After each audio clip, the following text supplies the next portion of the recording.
Que a graça e a paz do nosso Jesus Cristo estejam com todos os irmãos.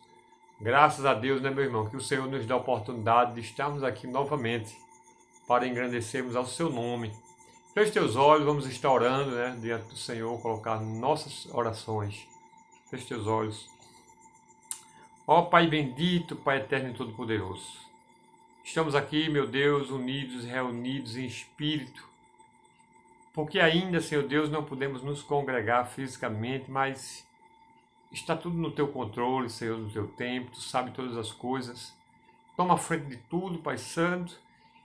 E no final, Senhor, glorifica o Teu nome, como sempre tem glorificado, Senhor. Ajuda cada um de nós, vai nos fortalecendo, nos alimentando a cada dia da Tua santa palavra, Senhor. Assim nós Te agradecemos por tudo, Pai Santo. Em nome de Jesus, amém e amém. Amém, meu irmão? A saudade continua, né? Mas sabemos que o nosso Deus está no controle de todas as coisas. Vamos louvar o Senhor com o hino que diz assim, de Armando Filho, para que você se valorize.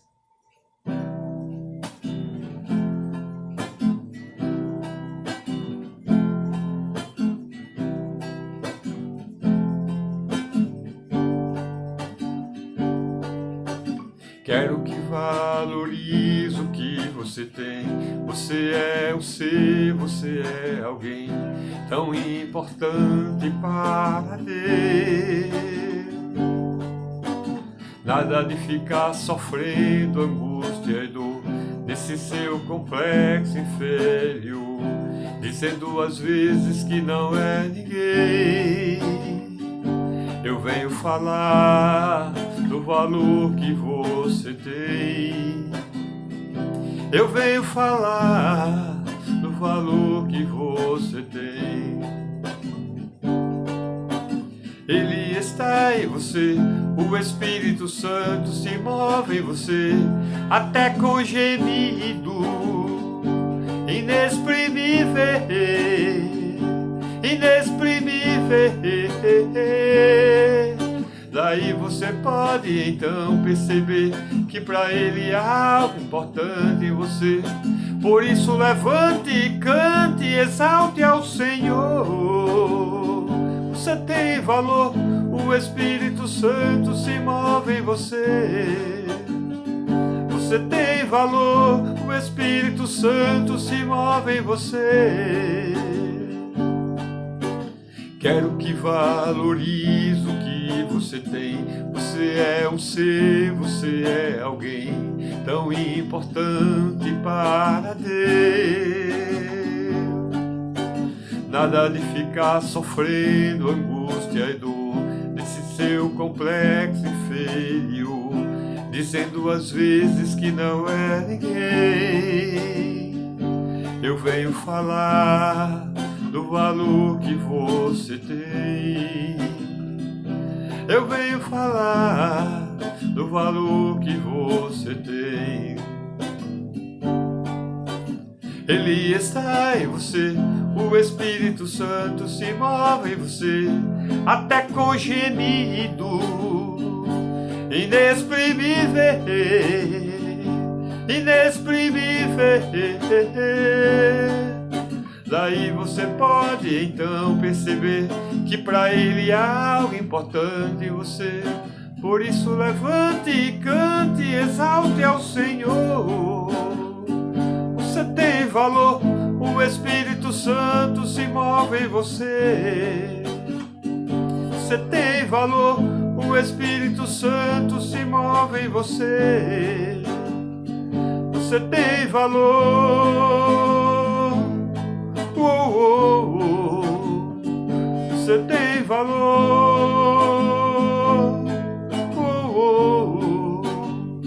Você tem valor. Aleluia. Bendito seja o nome do Senhor. Abre a palavra de Deus, meu irmão, em Filipenses. Filipenses, no capítulo 1. A carta de Paulo aos Filipenses, capítulo 1. Aleluia. A partir do versículo 12 do capítulo 1 de Filipenses, a palavra de Deus diz assim: E quero, irmãos, que saibais que as coisas que me aconteceram contribuíram para maior proveito do Evangelho, de maneira que as minhas prisões em Cristo foram manifestas por toda a guarda pretoriana e por todos os demais lugares. E muitos dos irmãos no Senhor, tomando ânimo com as minhas prisões, ousam falar a palavra, mas confiadamente, sem temor.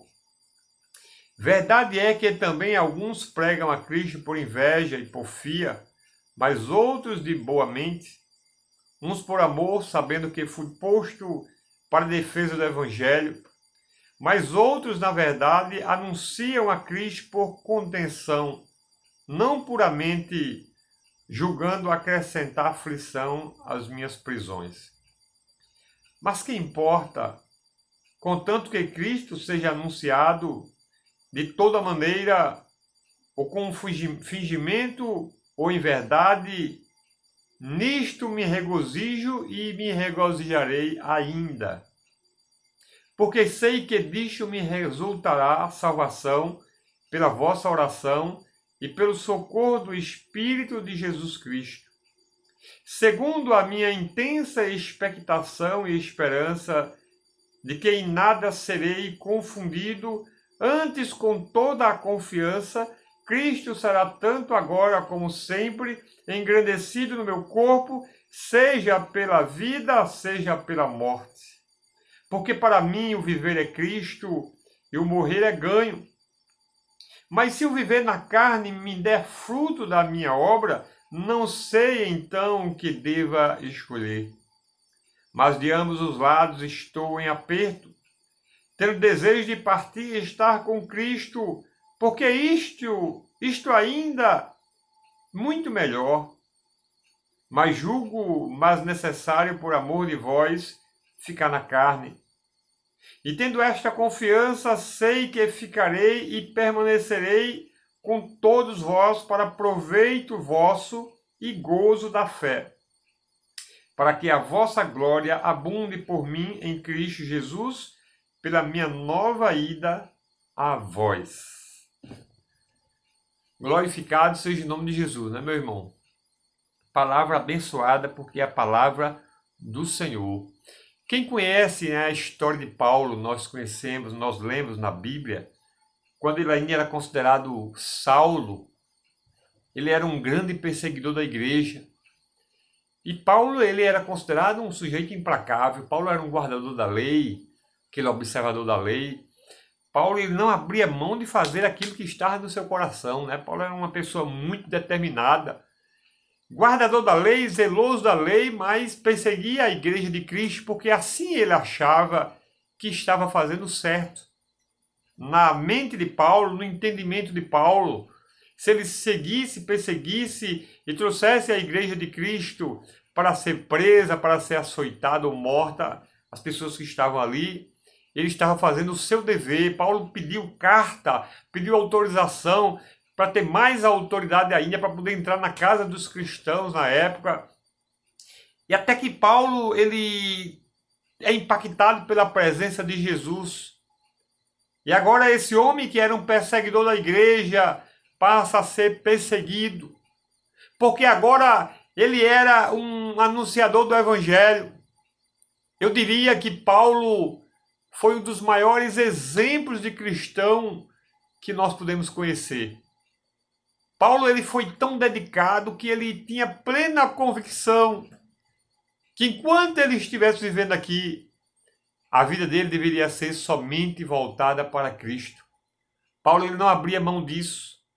Da mesma forma que Paulo foi muito duro, que Paulo foi muito determinado em perseguir a igreja de Cristo, Paulo agora estava determinado a defender o Evangelho, a pregar o Evangelho, a pregar salvação para as pessoas. Paulo era uma pessoa que ele ficava muito determinado naquilo que ele colocava na sua cabeça para fazer, naquilo que ele tinha como missão para ele. E Jesus tinha dado uma missão para Paulo pregar o seu Evangelho para todos aqueles que ele pudesse alcançar. E Paulo, Ele vai nessa força dele, né? Ele vai ali cheio do Espírito Santo. E agora Paulo começava a confundir as pessoas. Paulo passava por muitas situações difíceis. Confundia aqueles que eram autoridade como ele na época, ficavam sem entender como é que Paulo, uma pessoa que estava perseguindo a igreja, que estava do nosso lado, agora Paulo está pregando esse Jesus. Paulo agora está falando do amor dele. E olha que Jesus já tinha sido crucificado há 30 anos. Paulo é chamado para pregar o evangelho. E Paulo, com toda certeza, com toda convicção que Cristo vive, Paulo começava a pregar por todos os lugares que ele andava. E Paulo passava por muitas situações difíceis. Paulo foi preso, Paulo foi torturado, Paulo foi humilhado, mas Paulo estava convicto. A convicção de Paulo, irmãos, era tão tremenda que Paulo diz que as prisões e tudo aquilo que ele tinha passado servia de proveito para o evangelho de Cristo. Olha que coisa maravilhosa. A convicção que aquele homem estava do evangelho, a convicção que aquele homem estava do encontro que ele teve com Cristo e do chamado de Cristo para ele, ao ponto de dizer: tudo aquilo que eu tenho passado, todos os sacrifícios, todas as minhas prisões e açoites, tudo isso tem contribuído para o crescimento, para o maior proveito do evangelho, para que o evangelho pudesse ser levado para outras gentes. Porque Paulo diz: as minhas prisões foram manifestas por toda a guarda do rei, a guarda pretorial. A minha prisão foi anunciada por todos. E as pessoas sabiam agora que Paulo, aquele que perseguia a igreja, o anti-Saulo, agora estava sendo preso por amor a Cristo. Isso fazia com que essas autoridades da época não entendessem como é que Paulo se deixava passar por aquilo. Paulo não precisava, né, na cabeça deles, estar preso para defender Jesus. E aí Paulo estava dedicado, né? Paulo estava com aquele grande amor pelo evangelho, pela obra do Senhor. E ele diz: as minhas prisões estão ajudando que o evangelho seja mais propagado, seja mais manifesto entre as gentes. Agora estão anunciando isso por conta das minhas prisões. Isso é bom, Paulo diz. Isso é para proveito do evangelho. Glória a Deus por isso. Paulo diz que os crentes, irmãos, ficaram mais ousados no pregar. Eles ficaram mais corajosos quando souberam que Paulo, agora aquele que perseguia a igreja, estava preso, estava sendo perseguido. E a convicção que Paulo tinha do Senhor Jesus começou agora a chegar na vida daqueles homens de uma forma tremenda, ao ponto de agora eles estarem dispostos a darem suas próprias vidas por Jesus. Veja o que é que Paulo fala aqui. No versículo 14, Paulo diz assim, versículo 14: e muitos dos irmãos no Senhor, tomando ânimo com as minhas prisões, ficaram mais animados quando souberam que Paulo agora estava até sendo preso por causa do evangelho. Aí ele diz: eles agora ousam falar a palavra, mas confiadamente, sem temor. É como dizer assim: se Paulo, que era um homem da lei, se Paulo, que era um perseguidor da igreja, está agora preso, se Paulo agora está sendo açoitado e continua com a convicção em Jesus, por que é que nós vamos abrir mão de Jesus? Aí a Bíblia diz que, o próprio Paulo fala aqui, que esses discípulos, esses seguidores de Jesus, eles ficaram muito mais corajosos, muito mais ousados. Agora eles estavam pregando o evangelho com toda a convicção, muito mais confiadamente, sem o temor, porque agora eles espelhavam na fé, na entrega de Paulo ao Senhor Jesus. E é por isso que Paulo diz: as minhas prisões serviam para a propagação do evangelho, para que vidas fossem salvas. Aleluia. Eles ficaram muito mais ousados. A igreja de Cristo, irmãos, ela passou por muitos períodos difíceis, né? Desde a época da Inquisição, mas para cá, mas antes também Houveram muitas perseguições à igreja. Até hoje, em muitos países ainda tem perseguição à igreja, grandes perseguições. Mas a igreja de Cristo, as mulheres que fazem bolo sabem muito bem disso, né? A igreja de Cristo é como a clara do ovo. Se você coloca a clara do ovo numa vasilha, num prato, e começa a bater, existe até umas molinhas, né? Quando não tem essas batedeiras elétricas, mas tem umas molinhas que acho que ainda se usa. E as pessoas ainda batem com essas molinhas ou com um talherzinho ali. E essa clara do ovo, ela vai crescendo, vira uma espuma, vai crescendo cada vez mais. Quanto mais a pessoa bate, mais ela fica branquinha e cresce. Assim eu vejo a igreja de Cristo, irmãos. Quanto mais a igreja de Cristo passou períodos de perseguição, quanto mais a igreja de Cristo foi batida, quanto mais se bateu nela, mais ela cresceu. Na época da perseguição da igreja, naquela época de Pentecostes, quando eles estavam procurando os discípulos para matar, isso já há um bom tempo ali depois da morte de Cristo, eles tinham recebido ali naquele dia de Pentecostes o batismo com o Espírito Santo, aparece como língua de fogo sobre cada um deles. Pedro, cheio do Espírito Santo, começa a dar discurso, todos ficam impressionados. E olha que eles já vinham de uma perseguição ali, porque a igreja estava sendo perseguida, muitos já tinham sido mortos, o próprio Jesus tinha sido morto.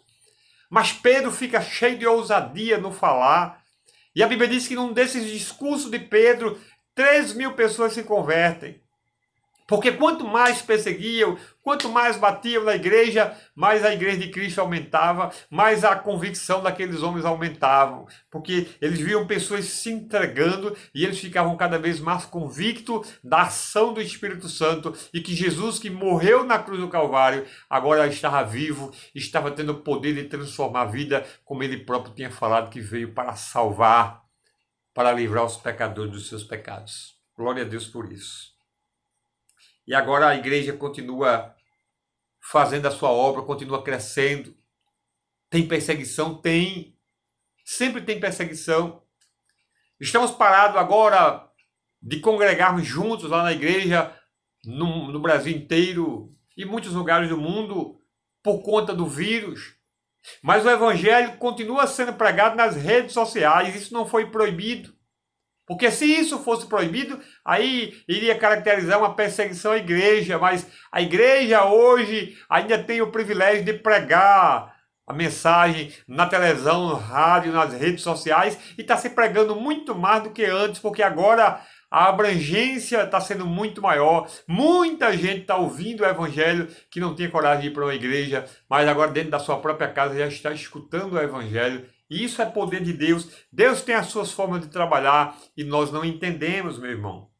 Nós não entendemos o trabalhar. Mas Paulo estava conhecendo o trabalhar de Deus na vida dele. E ele diz, tudo isso que eu tenho passado, isso está apenas contribuindo para o crescimento do evangelho.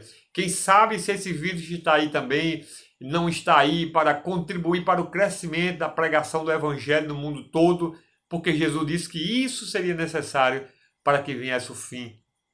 E Deus permite certas situações, mas Deus tem os seus propósitos de trabalhar. Amém, meu irmão? O propósito de Paulo era o evangelho ser anunciado. Paulo não estava preocupado se o evangelho ia ser pregado pela Igreja Batista, pela Assembleia de Deus, pela Presbiteriana, pela Congregacional, pela Adventista. Paulo não estava preocupado com quem estava falando do evangelho. Paulo estava preocupado que o evangelho fosse pregado. É isso que Paulo coloca aqui dos versículos 15 ao 18. Acompanhe comigo, Paulo falando assim: verdade é que também alguns pregam a Cristo por inveja e porfia, mas outros de boa mente, uns por amor, sabendo que fui posto para a defesa do evangelho. Mas outros, na verdade, anunciam a Cristo por contenção, não puramente julgando acrescentar aflição às minhas prisões. Aí depois de 18 ele diz assim: mas que importa, contanto que Cristo seja anunciado de toda maneira, ou com fingimento, ou em verdade, nisto me regozijo e me regozijarei ainda. Paulo disse, não importa quem está pregando, que pregue. Porque era necessário que esse nome de Jesus fosse anunciado por tudo que é lugar. É como nos dias de hoje, irmãos. Existem aí as igrejas sérias, que são muitos pastores e missionários sérios, mas nós sabemos também que há muitos mercenários. Mas no momento que o mercenário está pregando a palavra, e pregando esta palavra e falando de Jesus, amém por isso. Nós abominamos quando o mercenário começa agora a usar expressões, ou começar a barganhar com a palavra para ganhar dinheiro, aí nós abominamos isso. Mas enquanto eles estão pregando o evangelho, e muitas vezes alguém diz, rapaz, esse homem é um homem de Deus, deixa ele pregar o evangelho. Enquanto ele estiver pregando, amém por isso. Então, Paulo está dizendo aqui, eu não estou preocupado com quem é que vai pregar, como é que eles vão pregar, mas que pregue o evangelho. Que fale de Jesus, porque esse nome é necessário ser propagado. Havia uma perseguição. Então, se alguém estava falando no nome de Jesus no meio de uma perseguição, ele de alguma forma estava sendo ousado. Se ele estava fazendo por inveja, por qualquer outra coisa, Paulo diz, não importa. Importa que ele está lá tendo coragem de falar de Jesus, deixa ele falar. Importa que seja pregado esse evangelho. Aleluia. Veja a convicção de Paulo. Paulo não estava preocupado com placa denominacional, como muita gente se preocupa hoje. Título de igreja. Se a igreja tem menos ou mais fogo, Paulo não estava preocupado com nada disso. Paulo queria ver o evangelho sendo pregado. Isso era que é importante. Se aquelas pessoas que estavam pregando seriam salvas ou não, aí é outra questão. Paulo não está entrando aqui nesse mérito. Porque o próprio Jesus disse, naquele dia muitos dirão, Senhor, Senhor, e não serão salvos. Eu preguei em teu nome, eu expulsei demônio em teu nome, eu fiz maravilhas, fiz milagre em teu nome. Aí o Senhor diz, afasta de mim porque eu não te conheço, maldito meu Pai. Mas aqueles que pregaram o evangelho por amor, com o coração cheio de amor pelo Senhor, ao Senhor diz, vinde a mim, benditos de meu Pai. Né? Então assim, nós não estamos preocupados com quem está pregando. A preocupação é, o que é que se está pregando? Pregue Cristo crucificado e ressurreto. O Senhor que traz nova vida para mim, para você e para toda a humanidade. O Senhor dos exércitos. Então, que se pregue a verdadeira palavra do Senhor. E amém por isso. O propósito de Paulo era engrandecer a Cristo em si mesmo, Paulo diz. Nele próprio, nos seus castigos, nas suas prisões, em tudo aquilo que ele passava, ele diz, importa que Cristo seja engrandecido. Versículos 20, ele diz assim, segundo a minha intensa expectação e esperança de que em nada serei confundido, antes com toda a confiança, Cristo será, tanto agora como sempre, engrandecido no meu corpo, seja pela vida, seja pela morte. Paulo diz, se eu morrer ou se eu ficar vivo, Cristo vai ser engrandecido. Porque se Paulo morresse, como morreu depois, mas se Paulo morresse, ele quer dizer naquele momento ali, aquelas autoridades vão olhar e vão dizer, rapaz, tem alguma coisa estranha, como é que Paulo deu a vida dele por esse Jesus, que segundo eles era um impostor? Mas Paulo agora com plena convicção, Paulo estava pregando o evangelho e disposto a entregar sua própria vida pelo evangelho. E aí Paulo diz, na minha vida, no que ele pregava, ou se morrer por Jesus, ele diz, no nome do Senhor ele vai ser engrandecido. Ou na vida ou na morte, ele será engrandecido.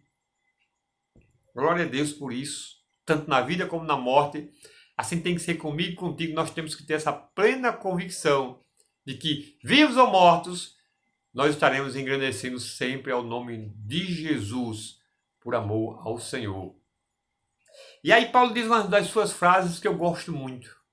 Paulo diz, viver para mim é Cristo, morrer é lucro. Imagina, irmãos, enquanto eu estiver vivendo, é Cristo vivendo na minha vida. Mas no dia que eu morrer, Paulo diz, para mim vai ser lucro, porque eu vou estar lá com o Senhor. Paulo tinha essa convicção que ia estar com Jesus. Ele entendia o chamado dele. E sabia que o chamado dele era para uma entrega total e completa. Paulo não era um sujeito dividido entre Jesus e o mundo. Paulo era alguém que se entregou por completo ao Senhor. Paulo honrou o chamado do Senhor na vida dele.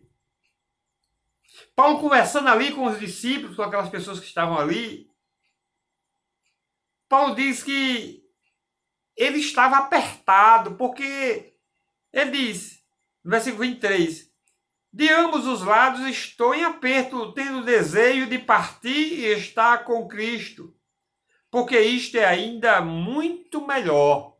Eu tenho desejo de partir e estar com Cristo. Aí ele diz, mas julgo mais necessário, por amor de vós, ficar na carne. Porque Paulo está comentando aqui o que ele diz no versículo 22, que se ele ficar na carne, isso daí é obra, ele está fazendo a obra, está engrandecendo a obra do Senhor. Paulo diz, eu fico apertado com isso. Porque se morrer é engrandecer a Deus, mas está vivo é engrandecendo, então, amém. Mas eu queria estar com Cristo, Paulo diz. Mas por amor a vocês, eu vou ficar na carne, eu prefiro ficar na carne. Por amor a vocês. Porque muitos necessitavam ali da palavra de convicção de Paulo. As pessoas às vezes, como o dia de hoje, pessoas que fraquejam, pessoas que ficam titubeando na fé, pessoas que não têm muitas convicções, muitas vezes, do que é o Evangelho. Está ali, frequenta a igreja evangélica, é crente hoje, amanhã diz que já não é mais, já está na dúvida, se afasta, depois volta, adoece, aí se firma e fica nessa, irmão. Tem gente que é a vida toda assim. Mas tem aqueles que têm a plena convicção, tem aqueles que se entregam por completo. E assim como Paulo, está disposto a dar a própria vida por Jesus. E a gente sabe que nós vivemos dias difíceis. E nesses dias difíceis que nós vivemos, a Bíblia diz que o amor de muitos iria esfriar. Porque pela multiplicação da iniquidade, a gente vê tanta maldade, a gente vê aí, irmãos, discussões políticas no meio de uma pandemia, onde vidas estão em jogos. Um diz uma coisa, outro diz outra coisa, e aí fica essa briga política e o povo morrendo. Morrendo milhares de pessoas em 24 horas, irmãos. Isso é absurdo. E apenas um país, apenas o Brasil acontecendo isso. O número de mortes cada dia mais se elevando. O número de pessoas infectadas cada vez mais se elevando. E as pessoas brigando por poder, por posições sociais, por status, política. E deixando as vidas de lado, muita gente não fazendo nem, não dando nem conta, né? Não preocupado com o que está acontecendo com o povo, com tantas mortes, com tanta dificuldade que as pessoas estão passando. O caos aí à porta, a economia dos países está ruindo, e as pessoas brigando, o amor esfriando, não se tem mais amor. E aí as pessoas não sabem o que fazem, as pessoas não sabem a que recorrer, porque um diz que a medicação é boa, o outro diz que a medicação mata, e aí as pessoas não sabem e ficam desesperadas. E a Bíblia diz que por se multiplicar a iniquidade, o amor de muitos iria esfriar, e nós vemos isso acontecendo hoje. O amor está esfriando, a fé está se acabando na vida de muita gente. E aí eu lembro que certa vez Jesus pergunta, quando o Filho do Homem vier à terra, vai achar fé? Será que ele vai achar fé? Irmãos, muitos vão perder a fé. Nós já estamos vendo isso acontecer. Nós já estamos vendo irmãos que não têm mais força de seguir o Evangelho.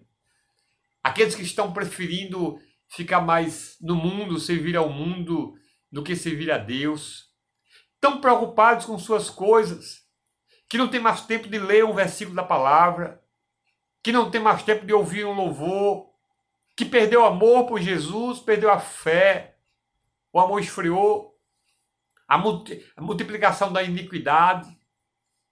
E aí alguém pergunta, aonde é que esse mundo vai parar? Irmãos, a igreja vai ser arrebatada a qualquer momento, os sinais estão aí, não vê quem não quer. O cenário está sendo preparado, o cenário do anticristo para poder dominar o mundo. As nações vão ficando mais pobres, aparece o homem da iniquidade e diz, eu vou resolver o problema, e esse homem vai pedir para ser adorado depois. Isso é bíblico, isso vai acontecer. Não tem para onde correr. Isso é bíblico, está lá. Aí Jesus pergunta, ainda vai ter fé na terra quando o Filho do Homem voltar? Que haja fé, Senhor, na tua igreja. Que o teu povo ainda continue convicto que tu estarás voltando em breve. Porque os sinais estão aí. Precisamos perseverar, irmãos. Não há tempo mais de brincar de crente. Brincar de ser crente. Não há tempo mais de capricho. Agora nós temos que perseverar muito mais, porque os dias estão ficando muito mais difíceis. A pandemia vai passar, passa essa, irmãos, mas vem outras. Porque nós estamos em dias difíceis. Já falaram agora que na China já começou uma nova versão do vírus, a mutação do vírus, que aí fica mais difícil de combater. Que Deus tenha misericórdia de todos nós. Que Deus tenha misericórdia das nações. Que vidas possam ser entregues para Jesus a tempo. Que nós tenhamos convicção, irmãos, do nosso chamado pelo Senhor para fazer segundo a sua vontade. Irmãos? Então aplique essa palavra no teu coração, meu irmão. Não deixe a tua fé esmorecer. Eu sei que às vezes não é fácil a caminhada. Eu sei que o caminho é estreito. Eu sei que o caminho é espinhoso. Eu sei que às vezes dói. Ser crente às vezes não é fácil, porque a carne quer te levar para um lado, o teu espírito quer te levar para a adoração a Deus, e você fica dividido, fica num aperto, numa dificuldade. O que é que deve se fazer? Mas o melhor é estar olhando para Jesus, autor e consumador da fé, porque esse corpo, ele passa, tudo isso passa. Por mais jovem que você seja hoje, se você não morrer na velhice, você pode morrer de doença. Você não tem tempo, não tem idade para morrer. Ninguém tem. Ah, mas se pensa que o velho é quem vai primeiro. Muitas vezes não. Às vezes o velho assiste tantas mortes de pessoas muito mais jovens do que eles. Né? Tem mães que enterram seus filhos todos e ela fica lá. Então ninguém sabe o dia, ninguém sabe a hora que o Senhor estará chamando. O que nós sabemos é que hoje nós precisamos estar nos preparando para seguir ao Senhor a cada dia melhor, santificar as nossas vidas, porque em breve Jesus estará voltando. Vamos continuar orando, meu irmão, orando pelos nossos irmãos que estão enfermos, né? Nossa irmã Eduarda também está precisando das nossas orações. Todos aqueles nossos irmãos, irmã Eliana, Elizabeth, todos aqueles que, nossa irmã Meire, né? Soliano, sua família, nossa irmã Marta, todos aqueles que precisam de oração, né, para uma recuperação total e completa, que o Senhor continue com sua mão estendida sobre cada um, para que sejam curados, sejam sarados, para a glória do nome de Jesus. Feche teus olhos, meu irmão, e vamos continuar intercedendo pelos nossos irmãos. Pai querido, Pai amado, nós nos colocamos diante de Ti nessa noite, Senhor, como intercessores uns pelos outros, porque a Tua palavra diz que nós devemos orar uns pelos outros, Senhor. Nós colocamos diante de Ti esses nomes que foram citados, Senhor Deus, e os nomes que ainda não foram citados, mas que os Teus servos que estão ouvindo, Senhor, nesse momento, estão colocando agora diante de Ti. Ah, Deus, eu coloco diante de Ti todos aqueles que estão enfermos, acometidos desse vírus, Senhor, para que esse mal seja neutralizado no poder que há no nome do Senhor Jesus, e as pessoas sejam saradas, Senhor, e nesse momento de serem saradas, elas possam reconhecer que foste Tu que fizeste, porque Tu és o Senhor dos céus, da terra, do mar, de todos os lugares. Tu és o Criador de todas as coisas. E só a Ti, meu Deus, nós damos louvor, glória e exaltação. Continua nos ajudando, continua nos fortalecendo, Senhor, em nome de Jesus. E queremos Te dizer, Jesus, quando Tu voltares, haverá fé sim na terra, Senhor, porque a Tua igreja, aqueles que foram nascidos de novo, esses estarão Te esperando, Senhor. Vem buscar a Tua igreja, Jesus, nós estamos aqui Te esperando, glorificamos o Teu nome por isso, em nome do Senhor. Amém. Que o amor de Deus, e as consolações do Espírito Santo do Senhor estejam sobre a tua vida, sobre a tua casa, sobre a tua família. Que o Senhor Deus, meu irmão, levanta o rosto sobre ti, tenha misericórdia de ti. Que o Senhor resplandeça o rosto sobre a tua vida e te encha de paz. Que o Senhor te abençoe. Em o nome de Jesus. Amém e amém.